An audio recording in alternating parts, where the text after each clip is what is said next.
One, two, three.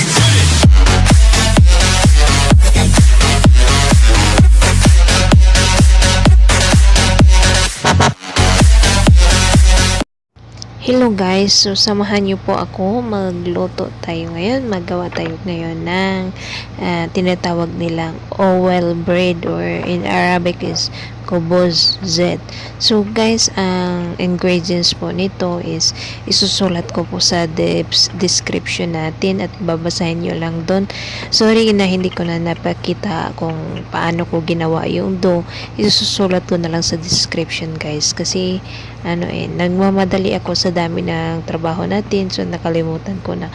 So ayan guys, please read the description para malalaman nyo ang mga ingredients, ang complete ingredients para sa ating dough. At yan guys, thank you guys, samahan nyo ako na magluto nito guys. So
simbahon siya sa tibuok kasing-kasing kusog ug hunahuna.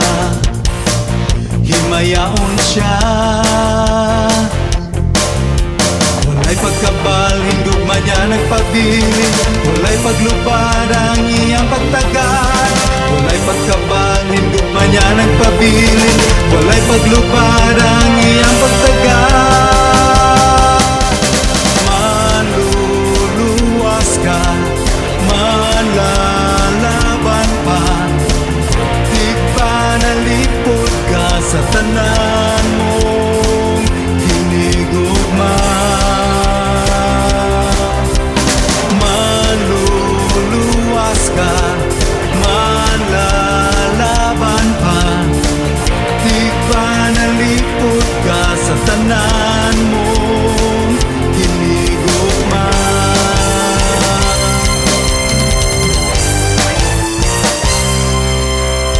Yan lang nga maglipay ta, magpasalamat sa kinabuhi nga na ang punta gikan kaniya. Amayan lang nga simbahon siya sa tibuok kasing-kasing kusog ug hunahuna. Himayaon siya,